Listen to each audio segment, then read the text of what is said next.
Claude, vous êtes psychologue clinicien, psychothérapeute et écrivain. Vous êtes l'auteur de l'ouvrage Les pensées qui font maigrir. Aborder le surpoids ne peut se faire qu'en prenant compte de la dimension psychologique de chacun. Sinon, selon vous, la démarche est vouée à l'échec. C'est ce que l'on comprend en tout cas dans votre livre. Est-ce que vous pouvez nous expliquer pour commencer en quoi votre approche du surpoids se différencie-t-elle des autres approches que l'on connaît habituellement ? Alors les approches auxquelles vous faites référence, c'est sans doute le régime pur et dur, ou peut-être les approches de TCC, de thérapie cognitive et comportementale, donc qui travaillent sur les représentations liées à la nourriture.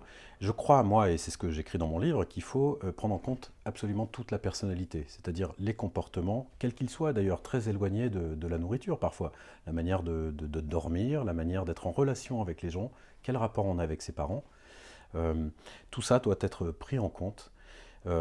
Avec le profil existentiel. Alors, c'est moi qui les propose là dans mon livre, un profil fusionnel et un profil héroïque. Autrement dit, le profil fusionnel, c'est cette tendance qu'on peut avoir à s'effacer dans la vie, à se mettre en retrait, à se mettre au service des autres, par exemple. Donc, il y a une forme de timidité, une estime de soi assez faible. Et puis, ce que j'appelle le profil héroïque, qui est tout à fait l'opposé, c'est-à-dire je prends pas tellement les autres en considération, je trace, je bouscule tout, je n'ai pas de limite. Dans la nourriture, par exemple, pour prendre un exemple, je mange ce que je veux, je fais ce que je veux. Voilà. C'est ces deux profils qui sont deux profils infantiles. L'enfant effacé et l'enfant tout-puissant, la toute-puissance infantile. On oscille tous entre les deux, en fait. Et alors, l'idée, c'est pas tellement de trouver le juste milieu entre ces deux extrêmes, c'est de trouver à quel endroit de son comportement, de sa vie, on peut poser des limites et les respecter. Donc ça, c'est le principe de base de cet ouvrage, et je montre comment, à travers des exemples cliniques, on peut poser des limites et les respecter, c'est-à-dire être adulte. Un adulte, c'est ça, c'est quelqu'un qui pose des limites et qui les respecte, y compris dans la nourriture, bien entendu. Alors comment on en arrive à devenir un profil soit fusionnel, soit héroïque ? Alors ça, c'est défini par le milieu familial dans lequel vous grandissez, qui va vous permettre de dépasser les infantilismes ou pas. Donc si vous avez des parents, par exemple, qui vous couvent, qui ont peur tout le temps pour vous, on ne va pas vous laisser prendre des responsabilités, c'est-à-dire repérer vous-même les limites au-delà desquelles il ne faut pas aller. C'est à vous de les définir. Et auquel cas, de tels parents ne vous permettent pas de grandir. Donc vous allez continuer à avoir besoin peut-être de quelqu'un pour vous modérer, ou vous allez vous lâcher et vous dire je subis quelque chose à l'intérieur de moi, comme je suis possédé, quoi. Je vois un gâteau, il faut que je le mange. Bon. Donc c'est tout un travail finalement de repérage des limites qu'il faut faire. Mais il y a d'autres cas, ça peut être des parents malveillants, maltraitants, qui vont vous pousser d'un côté plus que de l'autre, en tout cas vous empêcher de grandir, et vous irez fatalement du côté fusionnel ou du côté héroïque. C'est-à-dire, soit je ne peux pas me séparer des autres, il me faut quelqu'un pour m'accrocher, soit j'ai besoin de personne et je ne reconnais pas les limites. On dit souvent que quand on mange, c'est pour compenser. Qu'est-ce que vous en pensez ? Alors, ce qu'il faut dire, c'est que quelque chose qui n'a pas été remarqué par les personnes qui s'occupent du surpoids et des problèmes alimentaires, même boulimie, anorexie, etc., hyperphagie, orthorexie, c'est que l'enfant vient au monde avec un réflexe qui est inné, qui est programmé. Il va manger, c'est la première chose qu'il va faire.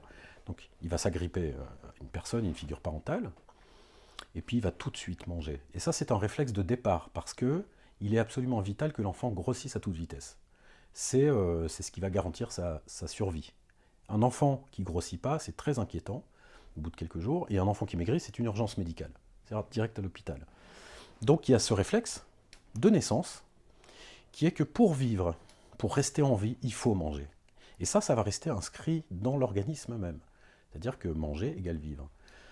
Mais en même temps, vous avez aussi l'inverse, c'est-à-dire que maigrir égale mourir. Vous voyez bien que ça, c'est très, très présent chez le petit enfant, le nourrisson qui vient de... Donc on regarde, on pèse tous les jours un bébé pour voir... Donc ensuite, au fil de la croissance, disons que quand la croissance se termine autour de la vingtaine, un peu plus, normalement, cette injonction, ce réflexe, disons, de grossir, réflexe de grossir, devrait s'atténuer. Et chez certaines personnes, ça ne s'atténue pas. Pourquoi ? Parce que, et vous voyez, c'est là qu'on rejoint ce qu'on a dit avant, parce qu'il est resté des infantilismes chez ces gens. C'est-à-dire une part d'enfance très importante. Donc avec la part d'enfance importante qui reste et qui est une sorte de négation des limites ou d'incapacité à les reconnaître, vous conservez en même temps le réflexe de grossir. Et donc, vous compensez, je ne sais pas, parce qu'effectivement, on parle de compenser parce qu'on a eu une contrariété au travail, on rentre à la maison, on compense. C'est-à-dire qu'on se récompense, en fait, d'avoir subi, d'avoir eu mal, etc. Et on se fait plaisir. Voilà. Et c'est très facile. La nourriture, il y en a partout, on y a accès tous, et on peut se faire plaisir soi-même. Il n'y a pas beaucoup de choses où c'est possible. Donc voilà. Et on va se faire plaisir. Alors tout le monde peut se faire plaisir, comme ça, se récompenser ou compenser. Euh, on reviendra peut-être sur la question du vide intérieur, mais pour combler. Mais certains le font sans limite. Et d'autres arrivent à se limiter en disant un carré de chocolat en rentrant à la maison, ça suffit. Pour d'autres, non. Il faut vraiment, dès qu'on a commencé la tablette, il faut aller au bout. Pourquoi? Pourquoi il n'y a Mais plus cette encore une fois, capacité à dire bah, stop, là je vais grossir et ça me rend malheureux ou malheureuse quand je suis gros? parce que c'est trop loin et c'est demain. Et demain n'existe pas pour la part d'enfance à l'intérieur, ça n'existe pas. Donc ce qui compte, c'est maintenant, tout de suite.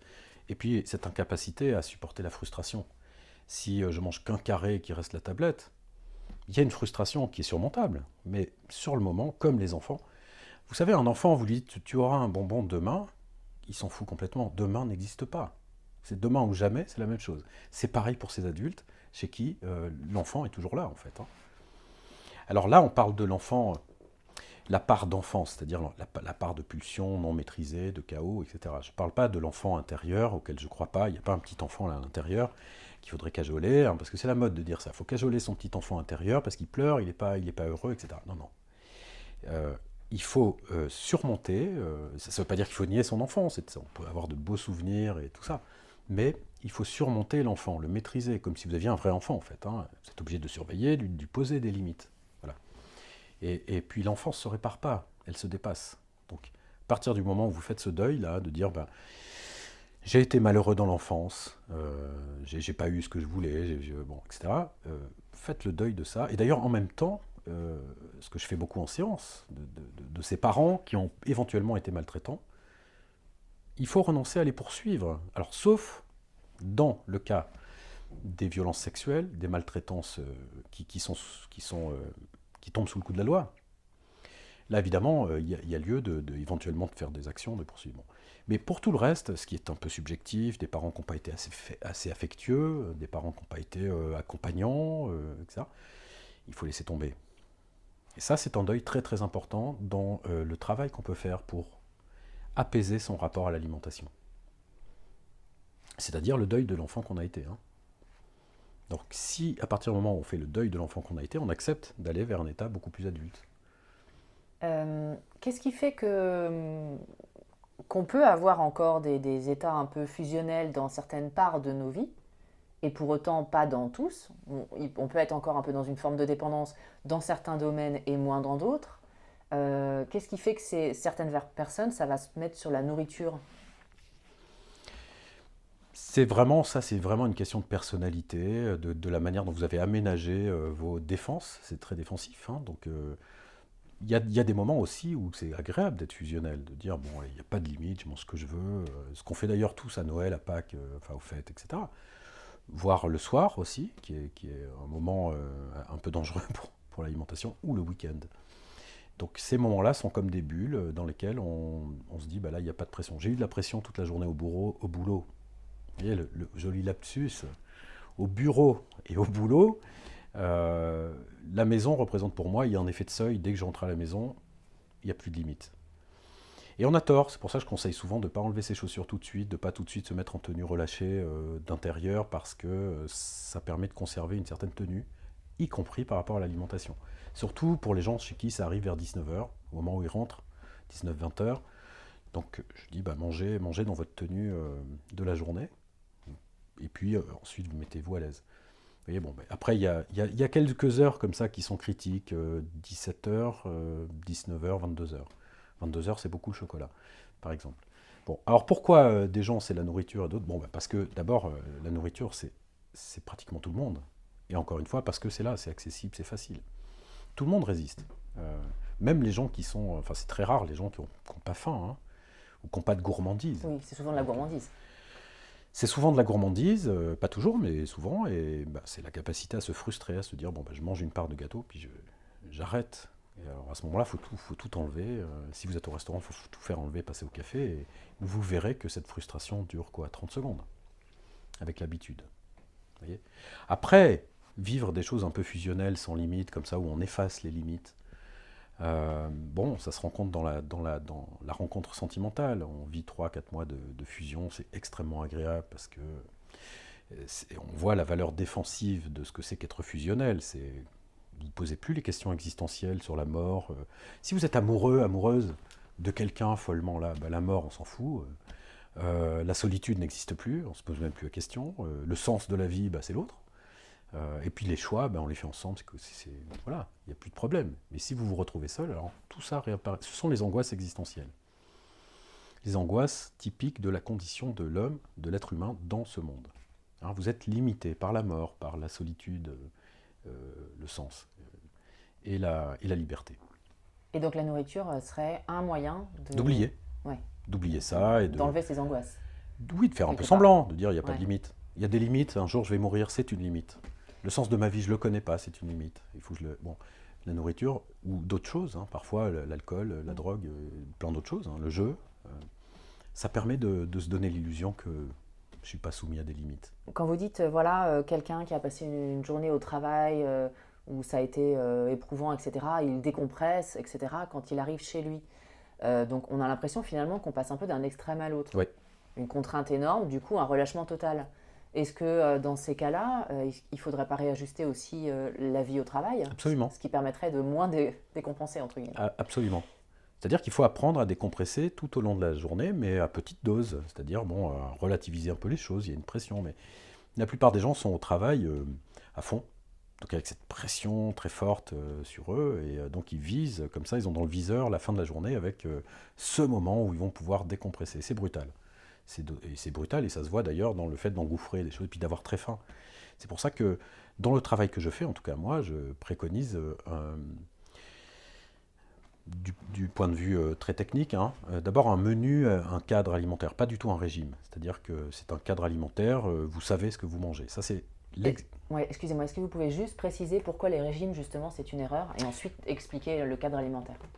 Alors les régimes, c'est une erreur parce que ce sont des privations. Alors oui, on peut perdre 10, 20 kilos avec un régime sans problème, assez vite, et on va les reprendre, et on va même en reprendre plus, parce qu'on a fait l'effet élastique. En fait, on s'est privé, on s'est fait beaucoup de mal, et puis on a perdu, on a pu aller sur la plage, mais on va les reprendre, et on va reprendre plus, et il faudra recommencer. Tout le monde connaît cet effet yo-yo, qui est de recommencer chaque année, voire tous les 6 mois, recommencer un régime, etc.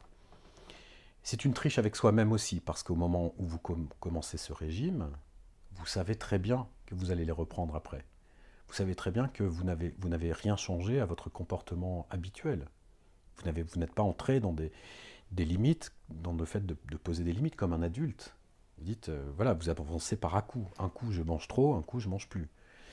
Ça ne fait qu'aggraver le problème, en fait. Voilà pourquoi c'est très mauvais, tout le monde est d'accord là-dessus. C'est pas du tout ce que je préconise. Je préconise un cadre alimentaire équilibré, c'est-à-dire vous mangez, vous n'avez pas faim. Mais, et c'est là qu'entre en jeu la question de la responsabilité. La responsabilité, je la définis comme la présence à soi, être présent à soi-même. D'où le titre du livre, Les pensées qui font maigrir. Les pensées, ce sont des pensées conscientes qui vont s'accompagner d'actes, hein, parce que les pensées toutes seules, ça ne sert à rien. Et donc c'est la conscience qu'on va insérer là où il y a des réflexes. Donc les réflexes, c'est quoi? Vous rentrez chez vous, mettez la main dans le paquet de chips et vous mangez. Très facile. Ce sont que des réflexes. Et donc, d'où cette impression de la plupart des gens de se dire, mais c'est dingue, j'ai l'impression d'être possédé, de faire des trucs malgré moi. Parfois même, les gens mangent sans avoir faim, sans avoir envie même. Il y a du chocolat, je mange du chocolat. Donc il faut insérer là des pensées conscientes, on verra lesquelles, en particulier la responsabilité. Donc la responsabilité, c'est déjà de voir, de regarder ce qu'on mange. C'est quoi? Je mange quoi? Quelle est la valeur nutritive? Quelle est la qualité? Est-ce que c'est du tout venant un peu dégueu de supermarché? Ou est-ce que c'est du bio? Bon. Ensuite, ça pèse combien? Alors, moi je ne suis pas nutritionniste. Hein. La question, c'est pas tellement les entrées-sorties de calories. Ça pèse combien? Ça veut dire que je vais faire toute une série de gestes avec une balance, de prendre les choses, de les peser. Et là, je parle aussi de la viande, des féculents, des machins qu'il y a dans votre menu. Il faut que ça soit grammé, votre menu. Hein. Je pose mon assiette, je fais la tarte, c'est-à-dire j'enlève le poids de l'assiette, je rajoute le truc que j'ai à peser et je regarde. Et là, je vois le chiffre. Donc c'est, mettons 200 grammes. C'est ça que je dois manger, très bien. C'est 205, j'enlève 5 grammes. C'est pas pour être, comment dire, orthonormé, rigide. C'est pour produire des gestes qui vont réinformer mon organisme. Qu'est-ce que Vous ça voyez? veut dire? Ça veut dire que votre cerveau, indépendamment de votre conscience, il y a votre conscience, bon très bien, qui est très difficile à définir en fait, mais il y a aussi une sorte d'ordinateur qui gère les infos, hein, qui traite l'information automatiquement. Mais il traite les informations que vous lui donnez. Si vous regardez le chiffre sur la balance et que vous avez en tête euh, des limites, on revient aux histoires de limites, donc ce menu aura été fait par un nutritionniste, bien entendu, avec des grammes, hein, vous avez droit à combien de légumes, combien de... Voilà, en fonction de votre corpulence. Vous informez ça, là, votre organisme, votre métabolisme même, en regardant le chiffre et en vous y tenant. Parfois en dépassant, d'ailleurs, je dis dans mon livre qu'on peut faire des écarts, pas des excès, hein, des écarts. La différence entre écart et excès, elle est simple. Si j'ai envie d'un croissant, je m'achète un croissant, c'est un écart, parce qu'il n'était pas prévu. Si j'en achète 3, c'est un excès. C'est très simple. Donc voilà, en pratiquant tous les jours, à partir d'un menu, comme une carte routière, quand vous êtes en voiture, hein, vous savez où vous allez, c'est exactement comme la voiture. Vous avez un permis, vous regardez la route, vous êtes présent, vous êtes responsable. Pour écraser personne, pour ne pas vous mettre dans le mur, vous savez où vous allez. Si vous ne faites pas tout ça, vous allez nulle part. C'est exactement la même chose avec la nourriture. Vous avez un menu, vous regardez ce que vous mangez. Alors, il y a d'autres intérêts à ce menu dont on va parler. Mais vous posez les limites. Vous les regardez, vous les respectez. Il faut un certain temps pour arriver là. Hein. Mais au début, je demande juste aux gens de noter sans peser, puis de troisième semaine, de commencer à peser en fonction du menu, et d'essayer de s'y tenir. Mais en n'hésitant pas à faire des écarts quand même. Globalement, vous êtes quand même dans un cadre. Il y a des gens que je rencontre de temps en temps, qu'on rencontre tous, qui disent oh, moi, je mange n'importe quoi, je grossis pas. Et puis il y a des gens qui ont du poids à perdre, qui, j'ai l'impression, font attention, et pour autant, ils maigrissent pas. Voilà. Comment on explique ça? Ben alors c'est très intéressant, et c'est vraiment une très bonne question, parce que ça n'est pas seulement une question d'entrée et de sortie de calories. Ça n'est pas une question de nutrition, simplement. C'est là où on se tromperait, justement. C'est aussi une question psychique. C'est une question de quelle est votre place dans ce monde. Votre place, c'est les relations que vous entretenez avec les autres, avec vos parents, même s'ils ne sont plus là, avec les autres en général, avec le monde, euh, et avec vous-même. Quelle estime de soi, etc. Alors ça, je l'observe très souvent dans le travail que je fais. Quand les gens ont commencé à travailler, là, Noël va arriver, enfin, les fêtes arrivent, les gens font des excès. Et puis ils reviennent après les fêtes et ils sont très inquiets, hein, parce qu'ils ne sont pas pesés, bien entendu. Ils se pèsent juste avant la séance. Et là, ils sont surpris parce qu'ils n'ont pas grossi, la plupart du temps. Hein. Alors pourtant, ils ont bu, ils ont fait des apéros, ils ont mangé des cacahuètes, ils ont du foie gras, des trucs. Et alors, ils ont mangé plus que d'habitude. Et c'est très intéressant parce que c'est là qu'on voit que le métabolisme lui-même, au bout d'un certain temps, a intégré les limites que vous lui avez données avec votre cadre alimentaire.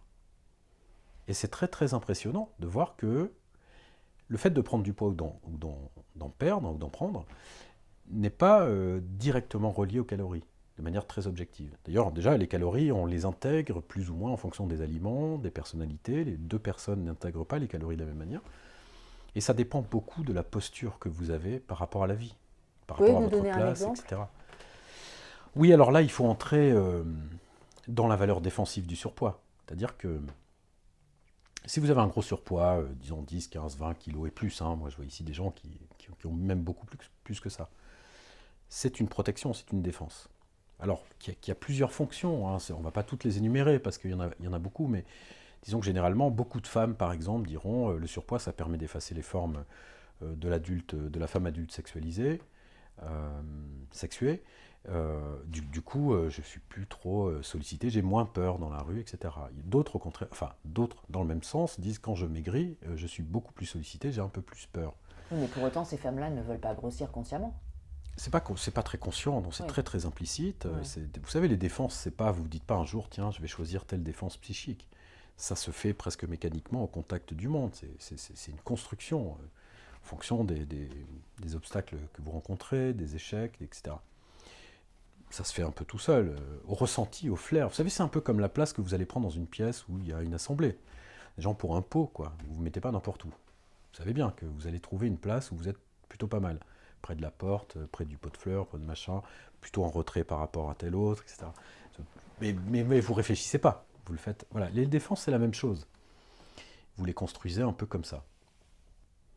Donc, on peut on peut grossir pour se prémunir de certains dangers C'est ça. dont on n'a pas Alors, conscience. si c'est le danger, par exemple, de la relation à l'autre, parce que c'est pas forcément les hommes qui vous sifflent dans la rue pour ce qui concerne les femmes, ou une question d'être costaud pour les hommes, c'est très important aussi. Hein. Un homme qui pèse 120 kilos, ou 130, ou 150 même, hein, il y a une certaine satisfaction à être costaud, à prendre de la place, à être ancré, vous voyez. Et beaucoup de gens qui ont perdu du poids vous diront avec une certaine fierté, il y a quelques années, je pesais 100 kilos, 120 kilos. Avec une certaine fierté? Bien sûr, toujours, toujours. Moi-même, j'ai pesé 100 kilos, et même quand je le dis, et donc j'ai perdu à une époque, justement, 23 kilos. J'en ai repris 3, mais il fallait rééquilibrer quand même. Oui, il y a quelque chose de très masculin, vous voyez, 100 kilos, ça parle, hein, ça parle. Pour une femme, c'est autre chose. C'est vrai que voilà, ça met à distance la question sexuelle, par exemple, la question de la séduction. Euh, Parce que, encore une fois, on revient à la question de la part infantile. Il y a à l'intérieur de ces gens un petit enfant qui ne comprend pas très bien ce qui se passe au niveau de la sexualité, de la séduction, qui a peur d'aller dans ce monde adulte. Donc, plutôt que de grandir, disons, de ce point de vue-là, ben, on va grandir en largeur, en poids, et puis ça règle les choses, quoi. Il y a beaucoup de gens qui mettent à distance comme ça toute vie sentimentale et sexuelle. Alors ça se paye, c'est cher, hein, parce que du coup, pas de vie sentimentale ou médiocre, pas de vie sexuelle ou pas terrible, enfin voilà. Tout ça parce qu'à l'intérieur, il y a un petit enfant qui veut se mettre cette carapace énorme. Vous voyez, donc, pour maigrir, il ne suffit pas de compter les calories à l'entrée et à la sortie. Il faut aussi accepter de perdre cette défense-là. Et encore une fois, c'est l'une des fonctions, il y en a plein. Parce qu'il y a vraiment un lien entre le psychisme et le métabolisme. C'est évident, c'est Ouais. On évident. ne brûle pas tous de la même manière les calories. Non. Et alors, c'est pas la méthode Coué, vous savez, cette méthode qui dit, bah voilà, j'ai dépensé, puis ça va produire de la réalité. Non, ça marche pas. Ça, c'est très sympathique, c'est positif, hein, la pensée positive, je suis en pleine forme, tout ça. Ce qui fonctionne, c'est les actions. C'est-à-dire que les pensées plus les actions. D'où le coup de la balance dont je parlais tout à l'heure, entre autres. Hein. Vos pensées vous devez les prouver à l'extérieur, en fait, finalement. On doit les incarner. Vous devez les incarner à travers vos gestes, vos bras, ce que vous faites, comment vous rangez les choses, comment vous les pesez, comment vous les mangez, comment vous les anticipez, hein, parce que le menu, il sert à ça aussi. Je sais ce que je vais manger à midi ou ce soir, ce qui fait que je ne serai pas pris de court par mes réflexes de chips et de je sais pas quoi. Je vais faire les courses, je métabolise déjà, vous voyez les choses. Et ça rééduque un peu. Ou disons, ça aide à surmonter l'enfant pulsionnel chaotique là, qui est à l'intérieur et qui veut tout ce qui traîne. Le fait de produire des actes, d'agencer la façon dont vous vivez, les objets, même les meubles, vos vêtements. Je travaille beaucoup sur les vêtements. Vous savez, moi, quand je travaille avec les gens, on parle assez peu de nourriture, en fait. On parle de leurs parents, on parle de leurs vêtements. Ça va avec. C'est quoi le rapport avec les vêtements? Les vêtements, c'est aussi, vous savez, on envoie des signaux avec ces vêtements. Hein. Qu'est-ce qu'on signifie? Est-ce que j'assume le fait d'être un homme, d'être une femme? Est-ce que j'assume d'être genré? Vous voyez? Ça, c'est un gros mot aujourd'hui, mais on a le droit. Hein. On a le droit d'accepter un genre, de le défendre, de dire qu'il y a des hommes, des femmes, il y a tout, ce qu'on voudra, à la limite, c'est presque une question personnelle, hein, qu'on n'a pas forcément à imposer aux autres. Mais voilà, le travail, c'est de dire, beaucoup de femmes, par exemple, ici, 45, 50 ans, et moi, et plus, je pose toujours cette question, est-ce que vous êtes une femme? Ou aux hommes, est-ce que vous êtes un homme? Alors le mot, là, ça file un frisson. Dire, ah non, une femme... Ah, il y a une forme de timidité, non, je me sens pas femme, hein, je me sens fille. Et pareil pour les hommes, hein, qui diront, moi je suis un mec, mais un homme c'est Lino Ventura, ouais, c'est... Voilà. Et on voit cette difficulté à s'accepter comme femme ou comme homme, et donc on s'habille en conséquence de ça en réalité. Donc ça sera des choses plutôt amples, pardon pour le son, des choses plutôt amples, pas très marquées, assez enfantines ou jeunes, basket, etc. Et c'est tout un travail d'aller voir ce que c'est que d'être adulte, au fond, d'assumer les formes, etc., et tout ce qui va avec. Ou pas, d'ailleurs, c'est pas normatif. Chacun fait ce qu'il veut, mais il faut savoir qu'on paye le prix de ses décisions. Si je ne veux pas assumer le fait d'être un homme adulte, eh ben je paierai les conséquences de ça. Comment on explique les personnes qui n'ont pas vraiment eu de problème de poids dans leur enfance, dans leur jeunesse, et puis il y a un moment, bah, elles vont commencer, je sais pas, à 30, 40 ans, 50 ans, elles vont commencer un peu à grossir, et puis en fait, bah, de plus en plus, et puis elles vont se retrouver avec 20 kilos de trop, alors que quand elles avaient 25 ans, elles étaient minces. Comment on explique ça, vu que si c'est un problème qui est lié à l'enfance et à la maturité, c'est pas possible de dématurer. Est-ce que je veux dire? Non, Si on alors est en resté. revanche, Donc là, c'est un autre problème. d'abord, on met de côté tout ce qui peut être maladie physiologique, etc. Parce qu'effectivement, si on prend du poids de manière un peu rapide ou qu'on en perd, d'ailleurs, il faut consulter. Il y a des tas d'affections qui peuvent être à l'origine de ça, la dépression, la thyroïde, etc. Si on a écarté toutes ces origines-là, alors il y a probablement des déclencheurs qui peut être traumatique, hein. Ça peut être un conflit très grave dans son entourage, au travail, ça peut être un deuil, ça peut être... Là aussi, il y a quantité de raisons. Le fait d'arrêter de fumer vous fait prendre des kilos parce que le métabolisme ralentit un peu, donc effectivement vous grossissez. Il y a des tas de raisons, hein. C'est pas forcément que vous avez dématuré. C'est pas mal comme néologisme ça. Après, vous avez peut-être réussi jusque-là aussi à compenser la part infantile par des gros efforts par ailleurs. Ça peut être d'ailleurs des efforts de se priver tout le temps. Il y a des gens, hein, qui arrivent à rester minces, mais au prix de privation continuelle. Donc une espèce de mode d'être, pas hyper généreux, toujours un peu préoccupé, etc. En général, il y a une explication. Après, soit médicale, soit psychique, soit, je veux dire, c'est le parcours de vie qui dicte ça, quoi. Et puis Ouais. il peut y avoir des blessures, des traumatismes Bien sûr, alors il y a des traumas, des blessures, il y a le fait aussi que on avance son âge. Alors vous citez l'âge de 40 ans qui est très intéressant, disons 40-50, 40 et 50 ans. C'est l'âge où on devient véritablement adulte. C'est-à-dire on ne peut plus dénier qu'on est adulte. Donc à ce moment-là, vous ne pouvez plus faire l'enfant, clairement, et vous vous dites, bah, j'ai atteint la moitié peut-être de ma vie, donc en fait je suis sur l'autre pente, quoi. Enfin, on peut le voir comme ça, ou comme une pente montante, mais peu importe. Victor Hugo le dit déjà, voilà, à cet âge-là, on ne peut pas dénier. Donc il y a aussi cette prise de conscience de la mort, du temps qui passe. Ça peut changer pas mal vos aménagements et vos défenses psychiques face aux exigences de l'existence, hein. Vous allez mourir, c'est sûr. Euh, vous êtes seul dans votre tête, dans votre conscience. Personne peut être vous à votre place. Vous devez trouver du sens. C'est quoi, quand on a 40 ans, c'est quoi le sens de ma vie? On regarde derrière soi, on se dit, bon, qu'est-ce que j'ai fait? Qu'est-ce que je vais faire maintenant? Tout ça, pourquoi faire? Pour aller où? Vous voyez que ça plombe l'ambiance tout de suite si on n'a pas les réponses, hein. Encore faut-il se les poser les questions déjà. Alors, elles se posent pratiquement d'elles-mêmes, très souvent. C'est-à-dire, bon, vous avez peut-être fait des enfants, ils commencent à être pré-ados, quand vous avez 40 ans ou 50 ans, ils commencent à partir. Vous voyez qu'il y a quand même des changements, pas besoin de traumatisme, hein.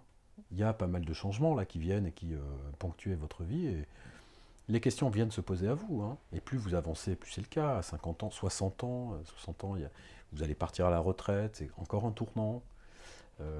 Tout ça s'accumule à des blessures, à des changements métaboliques, physiques, et voilà. Vous pouvez effectivement prendre du poids ou en perdre.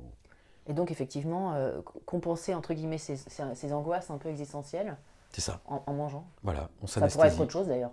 Ça peut être ça, alors on retrouve une part infantile qui était restée là, qu'on avait maîtrisée, mais chaque décennie finalement est un nouveau défi pour soi dans la vie, hein. Un nouveau questionnement, et puis on se juge. Qu'est-ce que j'ai fait de ma vie? Qu'est-ce que je vais faire de ce qui reste? Comment je vais me transformer? Voilà, et puis le nid se vide quand les enfants partent. Alors peut-être on s'est investi, on a longtemps dit le sens de ma vie c'est mes enfants. En quoi c'est une erreur? Parce que le sens de la vie ça ne peut pas être quelqu'un d'autre. Le sens de ma vie c'est qu'est-ce que je vais faire de moi, pas des autres. Bon, les enfants c'est une priorité, tout ce qu'on voudra bien entendu. Mais ça ne peut pas être le sens de votre vie parce qu'ils vont partir, ils vont vous laisser sur la route comme une remorque. Même s'ils reviennent vous voir, je veux dire, vous voyez, c'est la métaphore. Mais Vous pouvez pas rester suspendu à attendre qu'on vienne. Bah, c'est un peu une gentille excuse de dire les enfants, c'est le sens de ma Absolument. vie comme ça, on ne s'occupe pas de soi. Bah, c'est très facile, c'est moralement, éthiquement, c'est En magnifique. plus, voilà, c'est validé par la Sacrifice. société moralement, donc c'est parfait. C'est ça, c'est parfait. Et ça cache le fait que bah, j'ai pas répondu à la question qui est qu'est-ce que je vais faire de moi? Qu'est-ce que je vais faire de moi dans cette vie? Et c'est vrai que c'est pas une question facile. Il faut réfléchir très fort. Ça fait partie du travail, d'ailleurs, hein, pour pas tourner en rond. Parce que les gens qui gardent cette part infantile voudraient tourner en rond, et puis dès qu'ils voient arriver 40 ans, ils feraient un virage comme ça pour retourner dans l'enfance, vous voyez, et tourner en rond. C'est pour ça d'ailleurs qu'il y a beaucoup de gens qui pensent qu'ils vivront pas vieux. Alors c'est très intéressant parce que souvent c'est 40-50 ans. En réalité, c'est pas la prémonition qu'ils vont vivre pas vieux, c'est la prémonition qu'ils voudront jamais devenir adultes. Donc au-delà de 50 ans, vous êtes adulte que vous le vouliez ou pas, alors ils disent bah, je serai mort. Ils voient pas d'ailleurs ce qu'il peut y avoir au-delà de 50 ans, parce qu'ils ne sont pas en mesure d'imaginer une vie d'adulte Pourquoi? pleinement assumée. Parce que la vie d'adulte, c'est le fait d'avoir accepté les limites, comme je disais, et donc aussi les limites existentielles, la mort. Il faut l'accepter, la mort. Vous ne pouvez rien faire d'autre. La solitude, le sens, le questionnement sur le sens. C'est ça être adulte. C'est poser les limites et les reconnaître. Donc, Accepter la frustration de tout un tas de choses. exactement, exactement. Donc, si vous vous acceptez pas ça, vous voulez rester dans le truc un peu sympathique de l'enfance et vous ne voyez pas ce qu'il y a au-delà de 40-50 ans. D'ailleurs, ça peut être très angoissant. Ici, là, dans mon cabinet, un jour, on a fait un exercice avec une jeune femme, que je raconte ça d'ailleurs dans un autre livre, et qui ne se voyait pas dépasser 40 ans. Elle en avait 30. Ça fait pas beaucoup. Je lui dis, et si on imaginait que vous arriviez au moins à 70 ans, alors je faisais modeste, hein, 70 ans, avec peut-être des petits-enfants. Elle a fait une crise d'angoisse qui a duré un quart d'heure. On s'est calmé, on a respiré, etc. Tant mieux, c'était là. Oui, c'est étonnant. Faire une crise d'angoisse parce qu'on vous rajoute 30 ans de vie. Ouais, alors en fait, elle faisait une crise d'angoisse parce qu'elle allait devenir adulte jusqu'à Exactement. 70 ans. Mais alors, moi, la question que je vous pose, c'est ok, il y a cette peur des limites et de la frustration, mais de là faire une crise d'angoisse, qu'est-ce qui peut tétaniser autant de devenir adulte? Mais parce que cet exercice, et donc est un exercice existentiel tout à fait classique, hein, il y en a d'autres, euh, vous plonge brutalement, enfin brutalement, c'est accompagné, c'est encadré, vous remet face à des angoisses, des enjeux, disons, que vous avez déniés jusque-là. Vous avez fait semblant que vous n'alliez pas mourir, tout en proclamant que vous alliez mourir jeune. C'est paradoxal, mais c'est très fantasmé. C'est pas la vraie mort. Voilà.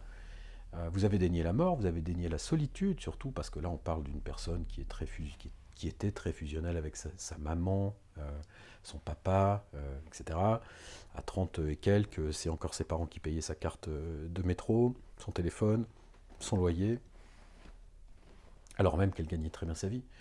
Vous voyez, pour dire, bah oui, j'habite ailleurs, dans une autre ville que mes parents, mais c'est comme une chambre, encore, qui est prise en charge par mes parents. Donc là, cet exercice des 70 ans, ça l'avait mise face tout à coup et elle avait entrevu la mort, la solitude, le sens. Et ça, c'est très effrayant. C'est de là que vient la crise d'angoisse. Alors petit à petit, alors après, tout s'est bien passé, je vous rassure. Ça fait des années de ça. Et aujourd'hui encore, elle est très contente d'avoir bien avancé là-dessus. Donc, Ça se surmonte, c'est ça que je veux dire, hein. ouais. Mm. Donc finalement, le poids, c'est de ce qu'on comprend, c'est que c'est intimement lié à notre état de maturation, on va dire, émotionnel et psychique. Et donc quelque part, plutôt que en première instance de focus uniquement les aliments qu'on mange, il faut faire un travail déjà sur soi-même et peut-être que les choses du coup se feront peut-être plus naturellement derrière. Absolument. Encore une fois, le travail, il est global. Et vous ne pouvez pas avoir le nez dans votre assiette et vous dire ça se passe que là. Parce que ça, c'est, comment dire, primaire, c'est grossier. Puis c'est souvent voué à l'échec. Parce qu'au bout d'un moment, vous dites, c'est saoulant et tout. Alors que là, je dis, au bout d'un moment, on parle même plus de... Moi, j'ai travaillé ici avec des gens qui ont perdu 10, 20, 30, 40 kilos. Euh, Peut-être 80% du parcours thérapeutique, on n'a pas parlé de nourriture du tout. Alors ça se fait tout seul. Alors parfois, ils remarquent en disant... j'ai perdu un peu l'appétit, mais dans des proportions normales. J'ai plus envie de ci, j'ai plus envie de ça. Et ça se fait comme ça. Ouais, donc en fait, d'évoluer psychologiquement, quelque part, même notre corps ne va plus nous guider vers peut-être les mêmes produits, peut-être avec la Ah, même absolument. intensité. Ouais. On a de nouvelles envies, on a d'autres qui disparaissent. Oui, alors, le travail psychique est bien plus complexe que ce qu'on peut en dire là, parce qu'il y a une question de durée, mais c'est vrai que le travail sur soi, c'est très très au-delà de la nourriture, c'est aussi le rapport à ses parents, c'est-à-dire aussi non seulement les injonctions alimentaires, donc qu'est-ce qu'on vous disait quand vous étiez petit, petite, devant votre assiette il faut finir son assiette. Alors ça c'est une aberration, on voit pas très bien pourquoi il faut finir son assiette. Ah, il y a des enfants qui meurent de faim, c'est pas parce que moi je vais finir mon assiette qu'ils vont avoir à manger. Non, Merci de dire ça. ça veut Merci. dire, ça voulait dire, non mais profite-toi de la chance que tu as d'avoir à manger parce qu'il y en a qui n'ont pas cette chance, d'accord? Et alors ça justifierait que je devienne obèse en fait, que je mange absolument tout ce qu'on me C'est donne, manger pour faire plaisir à ses parents. exactement, sans mesurer quels sont mes besoins réels. Et si à un moment donné j'ai plus faim, j'ai plus faim, point final. Et ça ne veut pas dire qu'on va gaspiller, on va réemployer. Moi je fais ça avec, j'ai une fille de 9 ans aujourd'hui, euh, et très très naturellement elle est capable de s'arrêter au milieu d'une glace, c'est vous dire. C'est vous dire comme l'éducation peut jouer. C'est-à-dire, elle mange une glace, j'ai plus envie. Alors que moi, je suis pas capable de faire ça. C'est-à-dire, je mange une glace, je la mange, quoi. Mais elle a pris l'habitude depuis tout petit. On dit, tu t'arrêtes quand t'as plus faim, tu t'arrêtes. Ben, c'est ce qu'elle fait. Et elle a aucun problème d'hyperphagie ou de gourmandise comme ça. Donc, il faut examiner, si vous voulez, les injonctions parentales, qui sont nombreuses, donc il faut les lister, euh, et toujours en rapport avec ce réflexe inné et infantile de manger, c'est survivre, hein, c'est vivre. Bon. Mais aussi des injonctions, il faut aller voir les autres injonctions dans la famille, qui peuvent être bienveillantes ou malveillantes. Tu n'as rien à dire, ne sois pas quelqu'un, ne t'éloigne pas de tes parents, tu es nul. Vous voyez, tout le monde peut se reconnaître dans ce genre de choses, ou au contraire, attention, c'est dangereux la vie, etc. Et donc il faut voir comment ces injonctions s'agencent, hein, j'explique ça dans mon livre, pour arriver à l'obésité, le surpoids. Donc, à partir de là, si on analyse ces injonctions familiales, ce que vos parents vous ont dit, on va déterminer la manière d'y désobéir. Et pas seulement à ce qui concerne l'alimentation, mais le reste. Il y a des gens qui peuvent avoir comme ça cette enfance encore tellement présente en eux qui ne sont pas capables de présenter un copain, une copine à leurs parents ou un conjoint ou d'écouter la validation ou pas des parents sur la relation qu'on a avec quelqu'un, etc. Et d'obéir, d'obéir, d'obéir. Donc il y a vraiment une très grande dimension de désobéissance, voire de trahison, il faut assumer, trahir ses parents. Le fait de grandir et de partir, fonder sa propre famille, c'est déjà une trahison. Donc il faut l'assumer pour ça. Et ça fait partie de tout le travail en rapport avec la façon dont on se comporte dans l'alimentation et avec son corps aussi. Hein. Il y a aussi tout le travail sur le corps, l'acceptation de son corps. Des tas de gens ne se regardent pas dans la glace ou s'insultent quand ils se voient, ils disent oh, t'es moche, t'es moche. Euh, il faut se respecter aussi, il faut avoir un amour propre, un amour de soi. Hein, donc. Et puis prendre en compte ce corps. Sinon, votre corps, il fait ce qu'il veut. Si vous lui prêtez pas d'attention. Quelqu'un m'avait dit, mon corps, c'est le truc qui trimballe ma tête. Je trouvais ça marrant. Non, c'est bien plus que ça. Votre corps, c'est vous. Donc, voilà. Quel soin vous prenez de ce corps, quelle considération vous lui accordez, etc. Et pourquoi cette importance du sucré aussi dans les personnes souvent qui Parce que c'est grossissent? explosif. C'est pas compliqué. Hein. Aller chercher des saveurs un peu complexes, un peu nuancées, c'est un travail, c'est une capacité d'élaboration qu'on a ou pas, hein, parce que c'est un apprentissage. Il faut avoir les mots. Vous voyez, les gens qui boivent du vin et qui connaissent les origines, les saveurs, qui savent l'exprimer avec tout un vocabulaire, tout un éventail d'émotions, ils sont ouverts à ça, ils apprennent ça. Et ben, aujourd'hui, plus personne n'apprend ça, presque personne. Aujourd'hui, on mange des produits industriels avec des goûts explosifs très simples, hein, très salés, très gras, très sucrés. C'est pas compliqué. Alors, du coup, On cherche la facilité en on fait. cherche la facilité et l'explosivité du goût dans la bouche. Donc, vous aurez un conflit entre la bouche et l'estomac. L'estomac, il demande à être rempli jusqu'à un certain point, et ça suffit. La bouche, c'est très infantile, on va parler d'oralité si vous voulez, mais le fait de téter, le fait de parler, le fait de boire des trucs, on est tous ravagés par l'oralité permanente. le mug à la main toute la journée, la cigarette, voilà, le fait de toucher sa bouche, etc. On peut se calmer un peu là-dessus et dire c'est pas si important. Hein. On n'est pas obligé d'avoir des trucs explosifs dans la bouche tout le temps, sucré, salé, gras. Non, on peut faire des choses plus subtiles.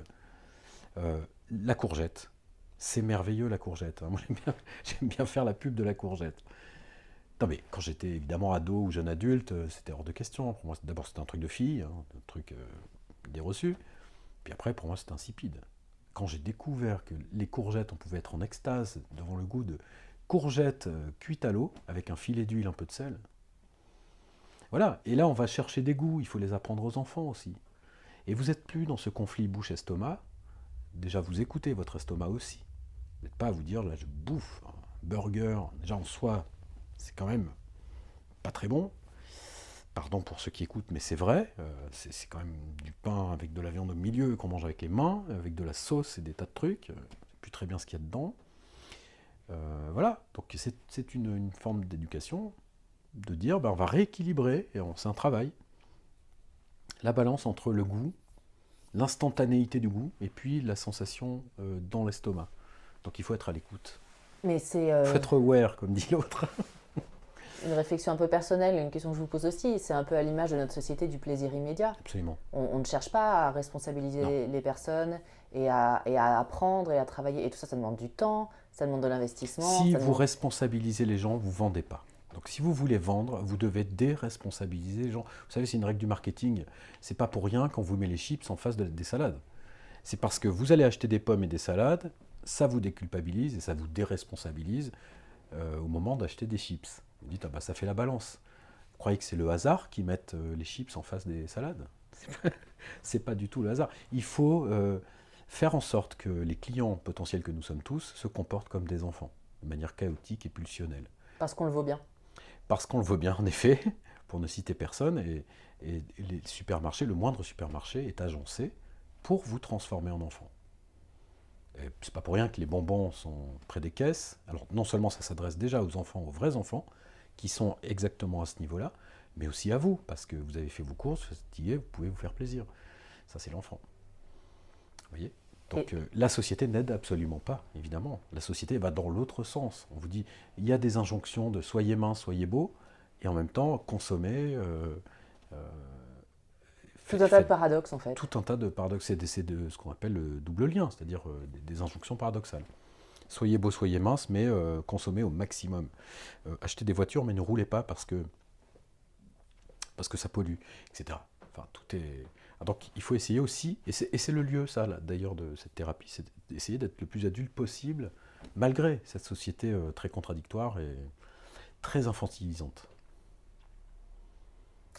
Tout à fait. Et donc, c'est pour ça qu'on comprend que finalement, le poids est vraiment une question psychique à la base. Et que c'est, Psychique et philosophique. Ouais. Et je ne suis pas seul à le dire, parce que bien d'autres l'ont dit avant, et bien plus important que moi. Nietzsche, par exemple, c'était la question diététique était d'une très haute importance philosophique. Michel Onfray le dit, d'ailleurs, le dit très bien dans un livre, le livre qu'il a rendu célèbre il y a 30 ans, c'est Le ventre des philosophes. Kant aussi a passé un temps fou à regarder ce qu'il mangeait. Et, bon, il était un peu hypocondriaque, donc un peu immature aussi. Vous voyez comme quoi. Mais beaucoup de philosophes, les stoïciens aussi, les épicuriens, les philosophes grecs de l'Antiquité le disaient. Faut chercher la mesure, là. Eux aussi cherchaient à devenir adultes en réalité. Hein. C'est ça la sagesse. Ça ferait une belle conclusion, non? Tout à fait. Merci beaucoup, Aude. Je vous en prie, merci.